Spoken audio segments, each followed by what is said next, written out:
Tracker's gonna live the nation, and Spectrum's got such supervision. M.A.S.K is a mighty power that could save the day. M.A.S.K, no one knows what lies behind the mask charade. M.A.S.K, always riding out on Venom's trail. Comes to the laser rays, fire away.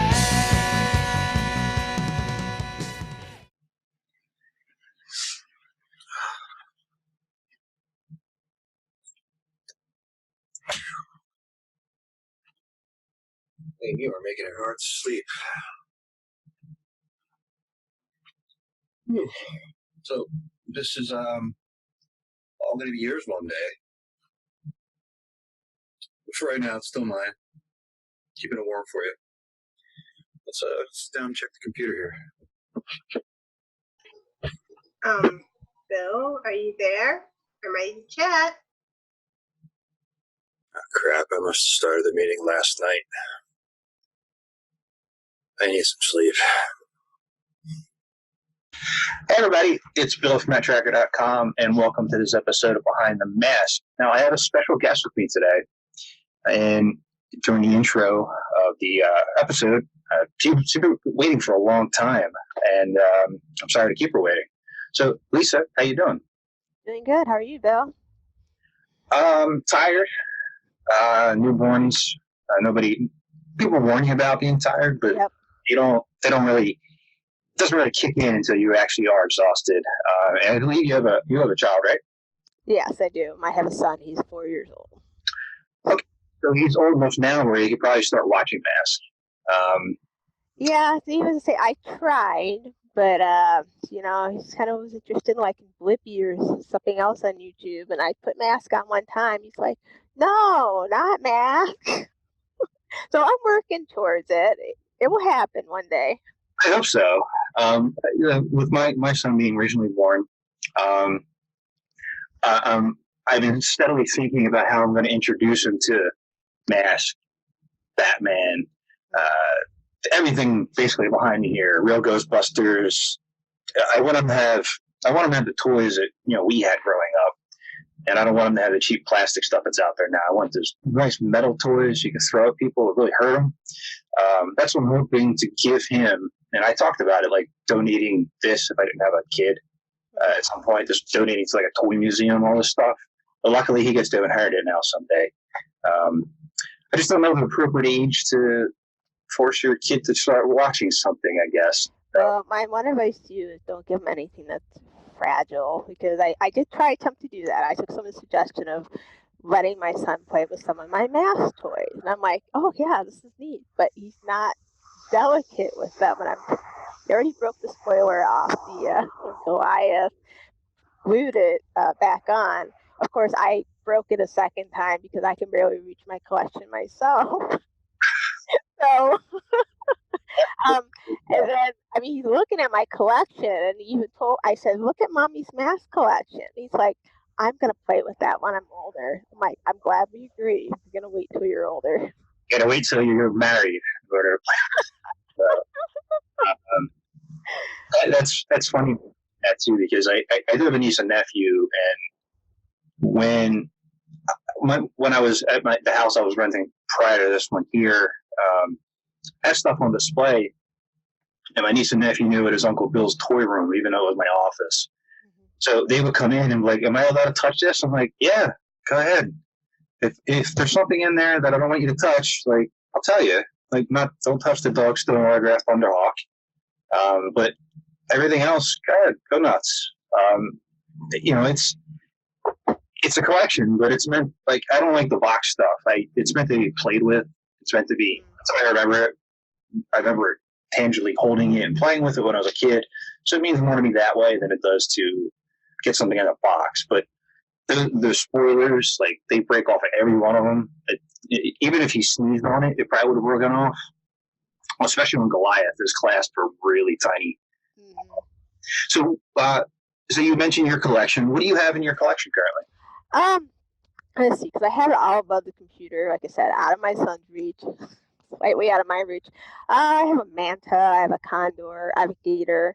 That one I do have in a box, and I think when I got that online, that's when I realized I'm like you. I prefer not to have my collection in a box. I want to be able to hold it and play with it. Um, I have a rhino, I have an outlaw, I have Goliath, Thunderhawk, Wildcat, Firefly, and I also acquired some of my brother's toys. I went down in the basement looking for those. So I got the collector, piranha, bulldog, buzzard. So I have quite a few. I didn't hear Billboard Blast. You don't have that? No, I don't think I have any interest in collecting one of those.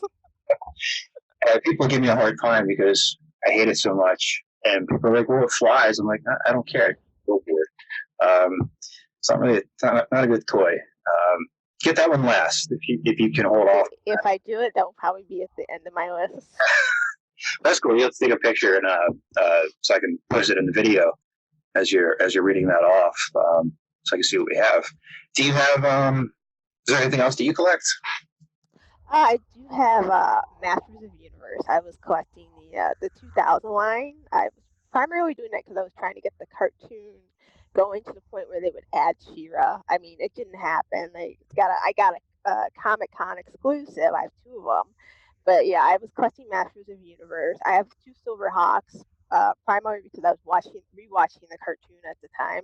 And I have a couple anime figures and Final Fantasy figures. So listen, I'm not gonna lie. You're in a very small minority of the demographic that I believe that people are fans of M.A.S.K. And before the video, I mentioned that I do look at the demographics. And it's like 1% female viewership, and I know it's not for my rugged good looks. So it's what's your need of M.A.S.K? Like what, and Masters and so on. Like obviously, they were boys' toys, but they also had girls in them when we were younger and still today. And She-Ra I could see much more appealing. But how did M.A.S.K stick with you? And just kind of go from there. Like, let me know how you started and what I mean to you. Well, I have a little brother. He's like a year and a half younger than me. So when M.A.S.K came out, I was about 6 and he was 4. And I watched a lot of the same cartoons he did. And yes, I liked the stuff that had geared to the girls, but I liked the stuff that had geared towards the boys more. It was more action-packed, more exciting. But M.A.S.K, I always put that at the top of my list of my favorites in the 80s. So, I mean, what wasn't it like? They had transforming vehicles. You had traditional vehicles. You turned them into assault weapons. Some of them could fly, like the Thunderhawk. The others could go on water, like Gator. And then there was the stories, and primarily the first 65, not the racing series, where it was adventurous. Venom would always come up with a scheme, or they'd be after some ancient treasure, and then you would see these M.A.S.K agents leaving in the middle of the day, rushing out to save the world and stop Venom. And then, to me, and I know it's not to everybody else, but I thought the characters were memorable. They were likable. Brad Turner, the rock star, Gloria Baker, the race car driver, and they all had these cool masks that gave them special ability and power. And I know it ended in the 80s and you think you'd forget about it, but I didn't forget about it. I guess I've always been a fan of 2D animation in general, cartoons, anime, and I guess I was very fortunate that I actually got to watch M.A.S.K again in the 90s. I caught it in the syndication in the early 90s. And then when the internet came out, the internet came out. I actually found a website where this guy would put up an 80s cartoon every week. And I don't know if you remember Real Video, Bill, back in the day, but it actually took like 2 hours for an episode to load up. And I didn't care. It was worth it just to sit there for a half hour to relive something that I loved from my childhood. And I loved it every time M.A.S.K was on. I even purchased somebody's VCR recording of the entire series. I got 60 episodes mixing of the racing and the original. And I got to rewatch it again in the early 2000s. So yes, I'm a big fan of the cartoon. That's pretty neat. I know I taped it. My mom taped it when I was younger. I don't have them anymore. I believe they got lost in one of the many floods. Not the flood that happened here a couple days ago, but we grew up in a coastal town where if it rained for a half inch, it would flood everywhere. So I think we lost a lot of our VHS tapes at that point, and this Wow. casualties of it. But you bring up a good point about, well, I mean, you had girl stuff out there when we were younger, and today as well. But what you said though, it's like it's not something that should just be defined by a gender. Right. You're talking about all the elements that make it great, but not just because it's for boys, but you're talking about it as a person, which you are, and it's refreshing to see. At least now, I think I know at least one of the people that watches anyway. I don't even think my wife watches, to be honest. So she's not that bored, I guess, right? But I wanted to ask you if you had a favorite episode that you can recall. I do. I can think of two really good episodes. One being the Ultimate Weapon. I mean, it's a great episode in general because Venom gives a great plan of messing with their vehicles, and they got haywire. I do question the fact that Gloria was the one who was in the hospital and not Brad. I don't understand that logic with the guy in the motorcycle not ending in the hospital and the one in the car. And then the other good episode that comes to mind is the Crystal Skull, because there you have an episode where Venom actually knows the identity of Matt-Trakker, and they're having this whole situation of how to get Scott back. But then it goes back to, why didn't they figure out who Scott Tracker and T-Bob was all along when he always showed up every time to foil their plans? It is an arc that, in hindsight, didn't make sense in a way, but I guess they were just so laser focused on the plan that it just never really crossed their mind. That's the only. Yeah, I guess so. But I did like that episode too, and it's interesting that the cartoon had elements from the comics, but not everything was streamlined straight through. So you had the mask agents who knew who the Venom agents were, but the reverse wasn't there. That was always a plot hole in the cartoon that I felt was a little odd. But then once you get to the racing series, everybody knows each other, and Totem is a mask that is terrible and is in it. Yes, it is. Yeah, there are some bad ones, to be honest. But we'll talk about that in a little bit. Favorite toy that you have out of the collection?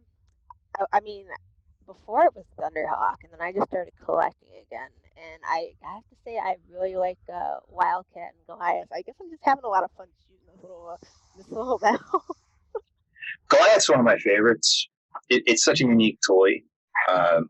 You didn't really see much like that back in the day, where you had a race car that would, drive off a ramp, and it just wasn't there.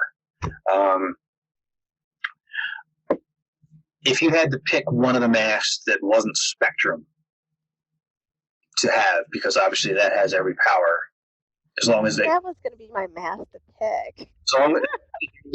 As long as you need a plot device to move something forward, Spectrum can do it. So which one would you have outside of that? Out of Spectrum? I guess you have to go with Hocus Pocus. I guess this is pretty awesome that you can create any illusion. It is a good one. I really like what they did with the cartoon, and I'm sure you read Brian's M.A.S.K 85 comic. He does some pretty cool stuff in the comic with Hocus Pocus, actually, which I found to be refreshing to have it kind of come back in the way it did. It was pretty nice. So, which one's your least favorite? I have to go with that Totem mask. I recently watched the racing series, and that's pretty bad. Yeah, here's some mild annoyance on the road for you. that's mine's a tie between that and Ultra Flash, I think. All it does is make a bright light. Okay, so it's like, what else can you do with it?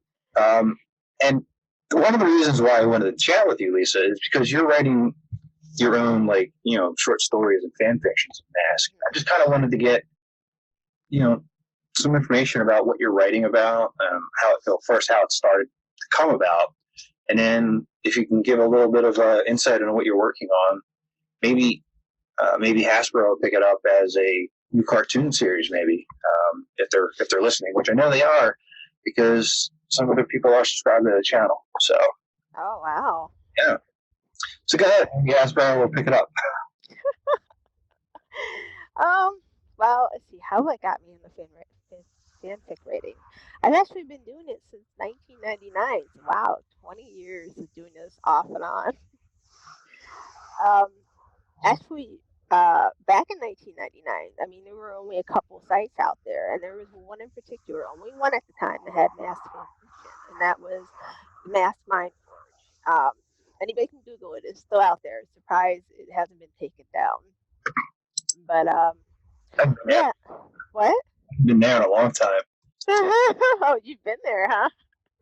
Yeah, I mean, that's kind of where I kind of started Tripod.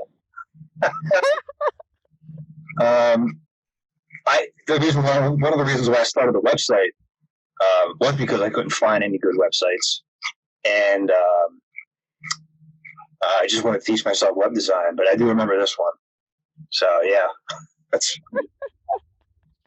Oh, so yeah, I knew the site owner. I knew a couple other people on there, friends, and I figured, they were writing stories. Why don't I give it a shot? And I had some ideas, and I created a character, Roxanne, because I figured, the M.A.S.K universe needed some more girls. I mean, you said 1% the demographics. Well, I added to that. So I created this character, teenage girl, and the concept was that she would be taken in from Venom, and yet at the same time, not even knowing it, that Matt-Trakker would have yet another kid out there, but he didn't even know that she existed. So I had a lot of fun with this concept of this character having to choose where her loyalty belonged. Did it belong with her terrorist family Venom, or did it belong with this millionaire hotshot that showed up out of nowhere, who just so happens to be her father and the enemy? So what? I like that dynamic. It's not something I really would have thought of. So, and there are things I wanted to tackle with this that drove me nuts about the cartoon.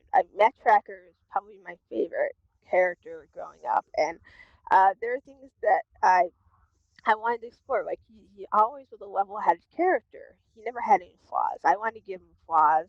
I wanted to show the side of him that how obsessed he was with revenge after his brother was killed. So aside of him with more emotions, I kept thinking back to that Star Cherry episode where they lost Scott for a moment. I don't know if you remember that episode. Yeah, I was happy. I was hoping it would stick. Whenever you watched, I was like, I forgot about this. She keep out of it. It drove me nuts because Matt's like, what about Scott? Matt's like, I know, and I get it, it's a cartoon, but I expected better reaction out of that. And then the other theme I wanted to explore, and because I was friends with other girls too who were M.A.S.K fans, and we talked about how the cliffhanger episode in the racing series was Brad and Vanessa, and how Brad congratulated Vanessa, and there was some sort of interaction, like there was something more going on between them. So I wanted to explore the relationship between Brad and Vanessa in my story, and I'm very fortunate since I hold her. I mean, her name is Ping. She went by High Tech at the time. Very fortunate that she posted my story. She helped me structure my story because I didn't even know how to write a story. I knew how to write a book report for school, so it took me a while to catch on how she was structuring it, so she wouldn't have to do it for me. And she always gave me critical feedback. A perfect example was I only knew the cartoon, right? So I wrote my own origin story. I sent it to her, and she said, Lisa, this is wrong. This is completely wrong. And she sent me a link to the mini comics. I was like, oh, wow, so there really is no origin stories. So I rewrote my story anytime that she didn't like what I was writing. And then she did that added bonus of drawing illustrations for me. I mean, I never asked her to do that, but it was kind of cool. She kind of brought my whole story to life when she did that for me. Are they posted anywhere right now? They're actually on that website, Okay. so it's embedded in each of the stories. Actually, I actually went back and saved them all on my computer, so I would always have them. So you are Rift McCoy on here. Yeah, that was because I was trying to I was part of the M.A.S.K RPG back in the day. Okay. They tried it twice, but it failed.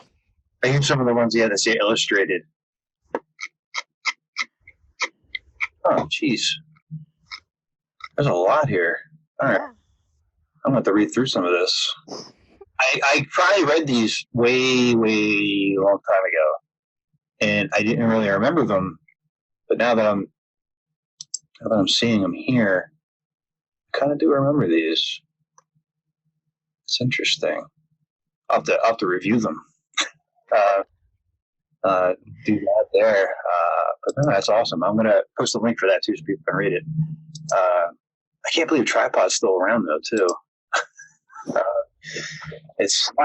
I made my first website with GeoCities, so it's like you just forget those things existed from 20 years ago. Yeah.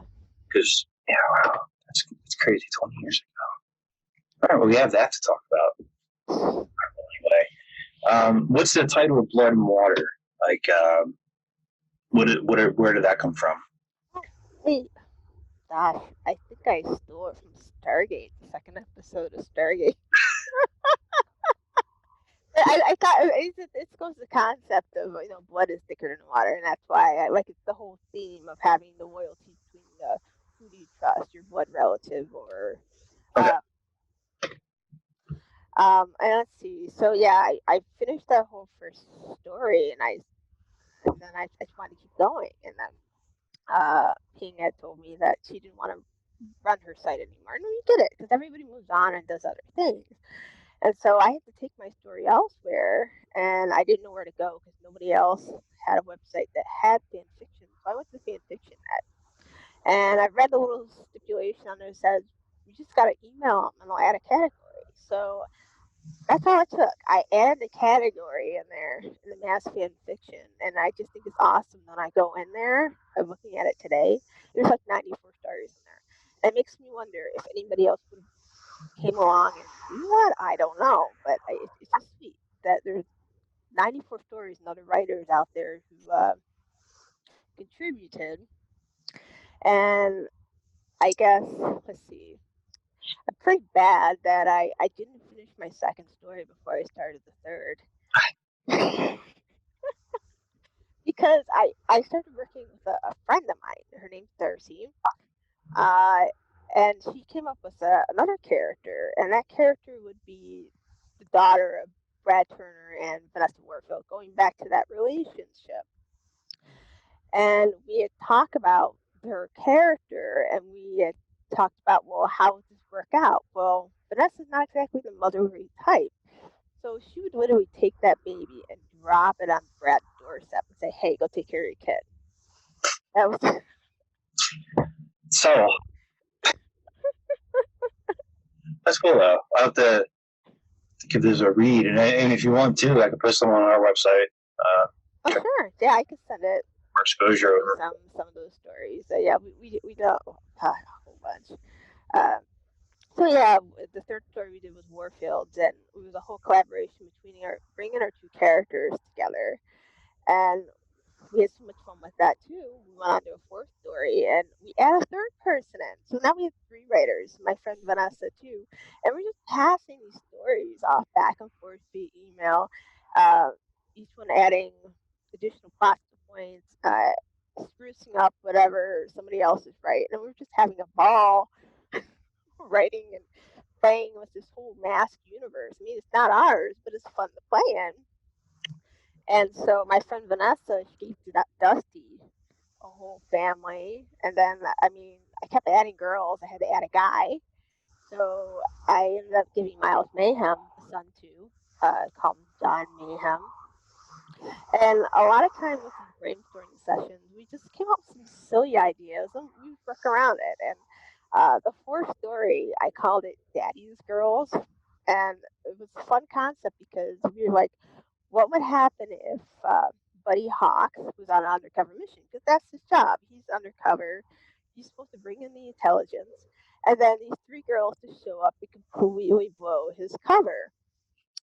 And so now they're on the run. And then you have these three worried fathers. You have Dusty, you have Brad, and Matt, like wondering, like, why didn't their kids come home last night? And then it was just hilarious because we had, for one included moment, we had to think, like, have them think that, did Buddy just run off with our little girls? You had to think it was the character. But yeah, I mean, sometimes things got silly, but we also got really serious and dramatic. We had fun with it. And as me and Darcy were writing that series, we planned the whole future out. We decided we created this M.A.S.K legacy saga. We wanted the whole future M.A.S.K where Scott would be the leader of a team, and what we wanted to do with our characters and what stories we wanted to do. I said the Ultimate Weapon was my favorite episode. Well, I wanted to do my version of that and make it 10 times more devastating. And we put crossovers in there. Darcy was a big fan of the High Mountain Rangers. I didn't know what that was. It's some show from the 80s.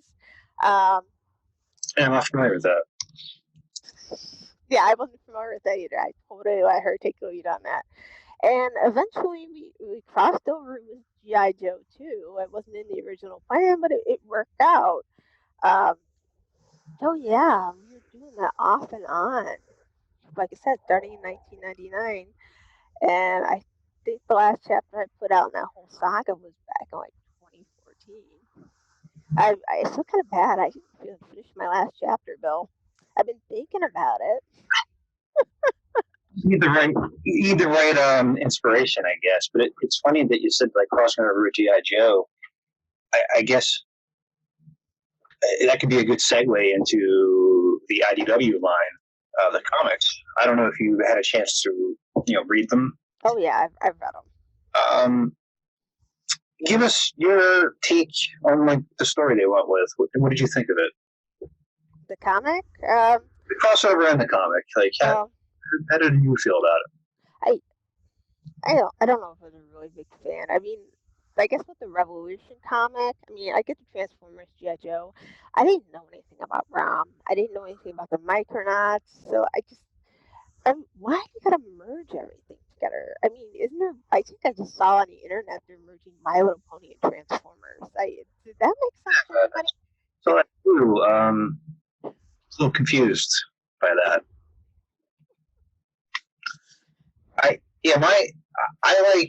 I liked the series. It wasn't my favorite, but between the line being cut too short, I feel like there was something that could have really worked there, where if it just had a little bit more time to flesh out. But one of the things I kept saying is that when you're bringing back an entity like M.A.S.K, it's kind of hard to promote it through a comic book because it's not a medium that's really a good driving force, I would say.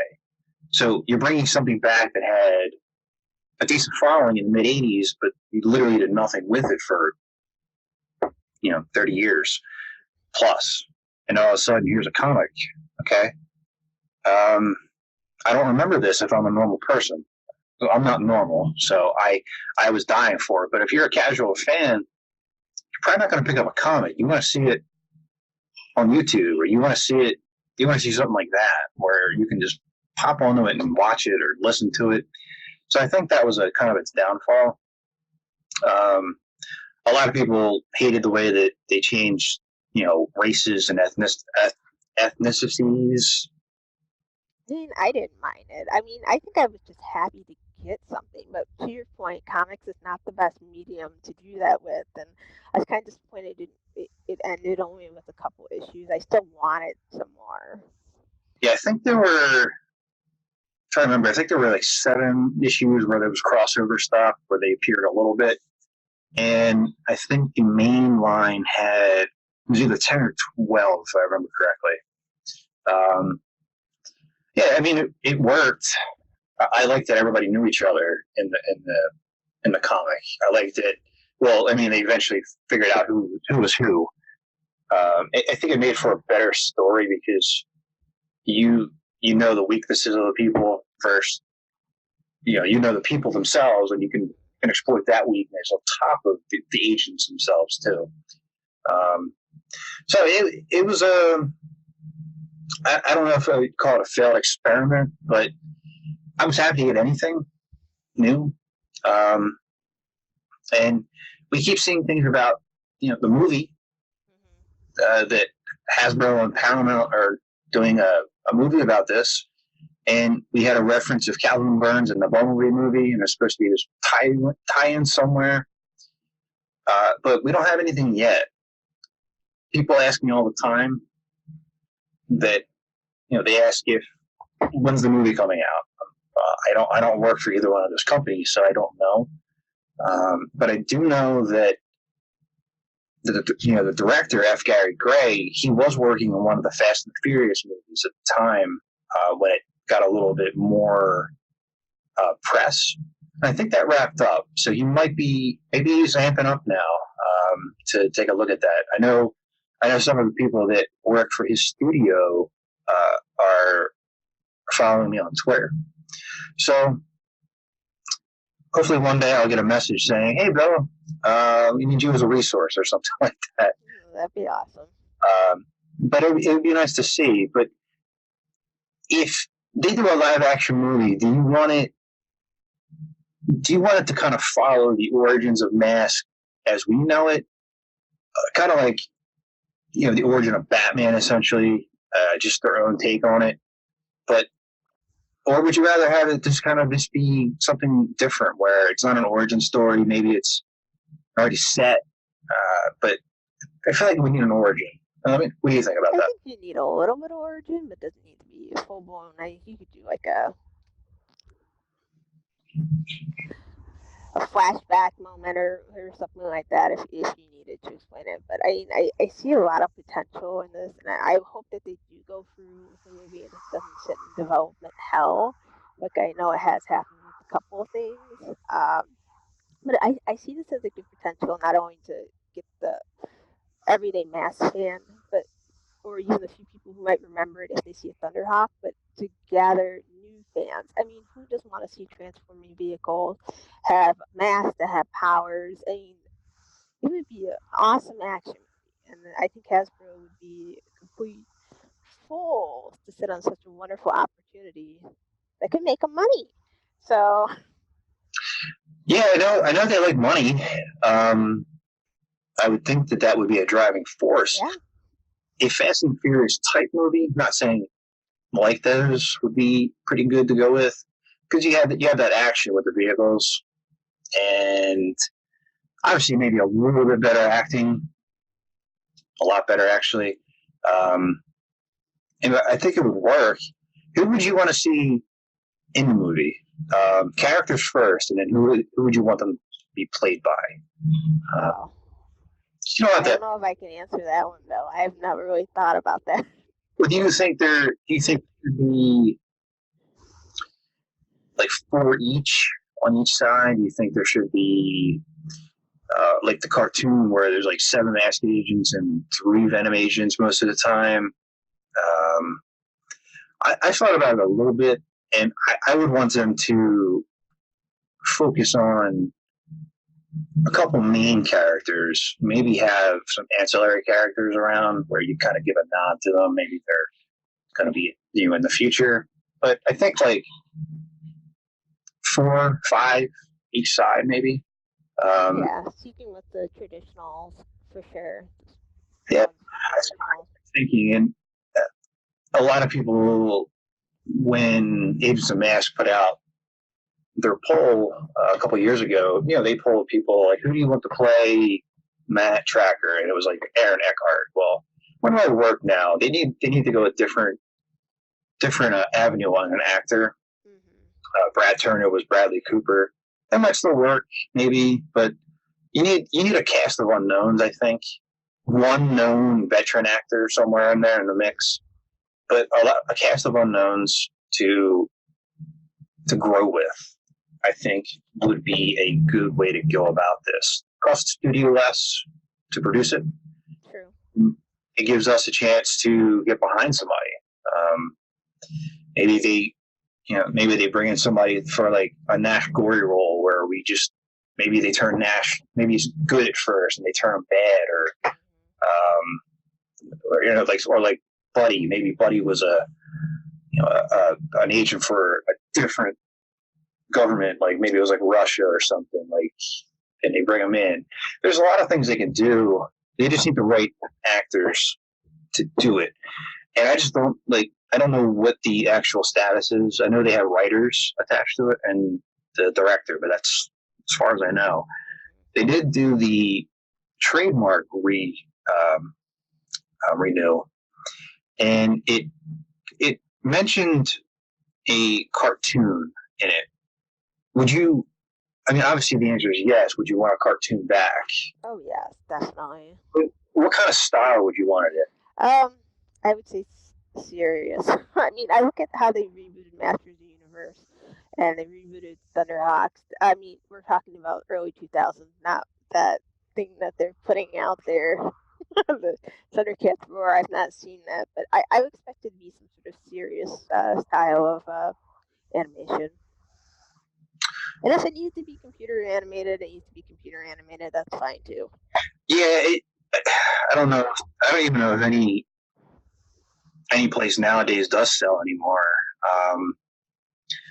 Be interesting to watch a graphic artist who's never done sound animation all of a sudden have to do like here you go. We have to produce this show in 3 days, one slide at a time. It would be interesting. If you had to pick a movie or a returning cartoon series, which would you rather have? You had to pick one. Not knowing, just which one would you prefer? Probably a returning cartoon series. To think about it, think of all the toys they released with that. I kind of feel the same way. I feel like Netflix could pick it up, something like along those lines. One of the streaming services. I think if the Masters revival that's coming out through Kevin Smith, if that has a good positive run, it might open up some other avenues. Obviously, Masters was Mattel, and this M.A.S.K was Kenner initially until it was gobbled up by Hasbro. Maybe it'll get somebody moving on something. It'd be nice to see at least.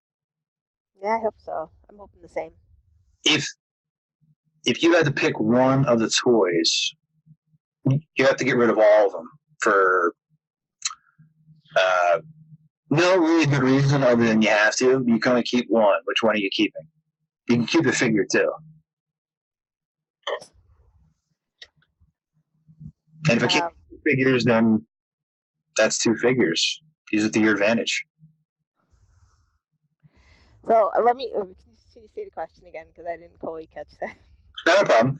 So you have to get rid of all of your M.A.S.K toys. Okay. Keep one and the figures that come with it. Which one are you keeping? Wow. I think it's a toss up between Thundercat and Thunderhawk and Wildcat, because it's really hard for me to get rid of my Matt-Trakker and my Buddy Hawks that are up there. It's a tough question.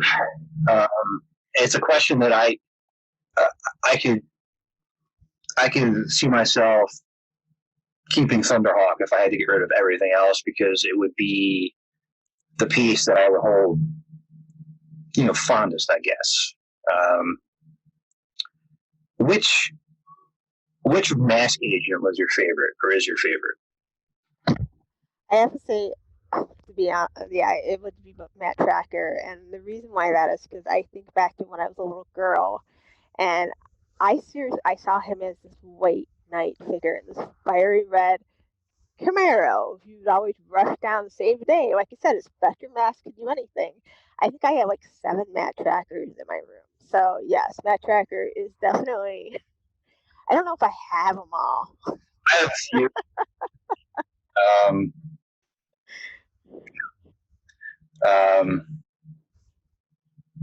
I won't count them right now. I'll post it on the video, but including all the stuff behind me, I mean, he's on a couple things. He was prominently featured for some reason.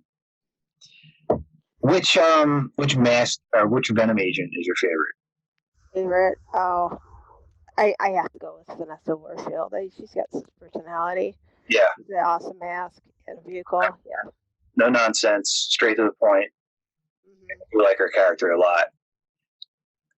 So I talked a couple times about the fact that Gloria must have really upset somebody in the Kenner world, because she was not giving an actual release of Shark, and she didn't have a figure until the Split Seconds line, which if you were collecting when, or if you had them when we were kids in the United States, I didn't know what Split Seconds was. I didn't know that existed until I started recollecting.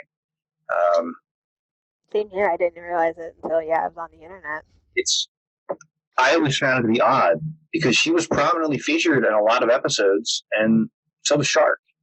But it just, and even Vanessa, she didn't come out till the racing series 3. That was, nobody saw that because nobody watched the racing series on TV, and it's just a shame that there wasn't a larger release, I guess, of the two female characters, excluding the M.A.S.K computer, which, if you're following on our Facebook pages, there's a gentleman named Wes he's putting together 3D molds of the M.A.S.K computer, and you take your cell phone and you play a video behind it, and it does a roll call. It's pretty cool.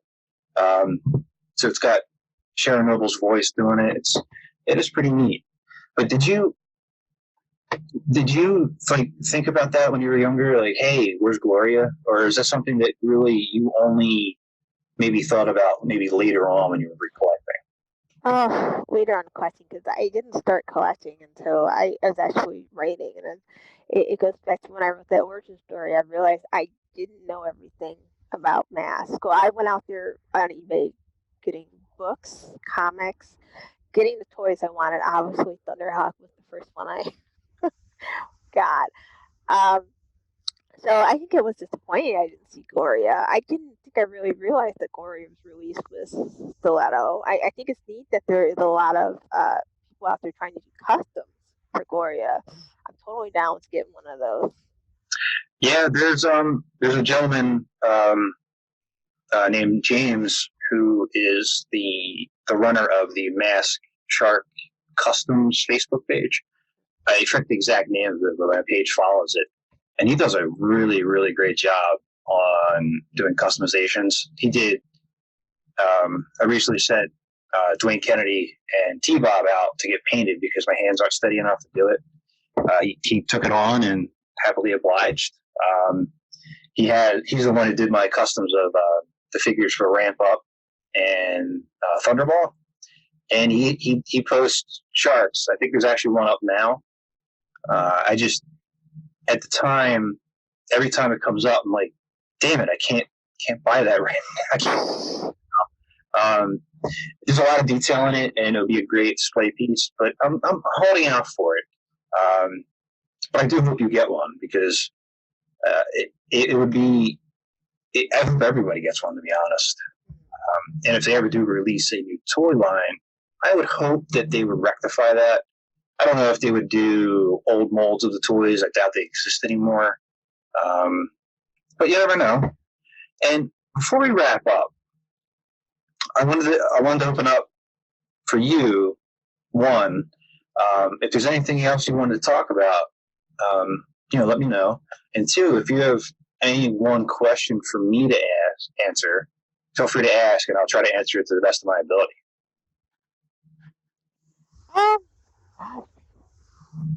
I guess I can't remember the question, but I just want to say that I really like your web series, Bill, and I think it's awesome that you've been keeping your site going since 2001, because I remember it. I clearly do when I go to it, and then, I feel kind of embarrassed. I didn't realize you had a web series going, but I kind of like I said, I'm off and on M.A.S.K.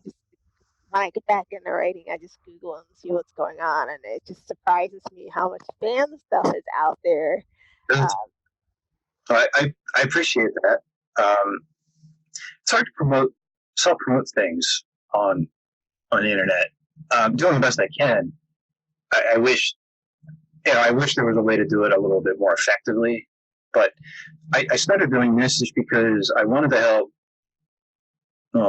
kind of keep it going the best I can, but also as a way to connect with the fans a little bit more, just to pass texts or random messages or something like that. I find it a lot of fun, especially if something doesn't break when I touch it. It's always nice, but I'm going to keep going until I'm told I'm not allowed to. So I would anticipate, but hopefully not the case, that if Hasbro ever did move on something, they'd be like, hey, you have to stop doing these or something like that. I don't know how that would work, but I would happily step aside if it meant something was going back. I hope it never comes to that. Yeah, I'll look forward to getting fan fictions in, and I'll put it right on the homepage in the menu bar. Okay. And once we get that in, I will pass it around to people, and maybe you and Carol Wack can get together one day, and maybe he can illustrate one of your stories. I know he's working hard on M.A.S.K 86, but it'd be pretty cool. Maybe something along the lines, if he doesn't feel like coming up with a story anymore, you already have them. Maybe you guys can get together with that. I'd be totally down with that. I don't know. I don't let him. I know he's working hard on 86. I'm not telling you has to, but I think from one big fan to another, I think it'd be pretty cool to have that collaboration. Well, Lisa, I appreciate you jumping on for a little bit, and thank you for being part of the 1% that that watches the show and visits the website. I guess it's probably you and my mom, maybe, that are watching. So thank you for that. And until next time, for Lisa, this is Bill from Matt-Trakker.com, and we'll talk to you later.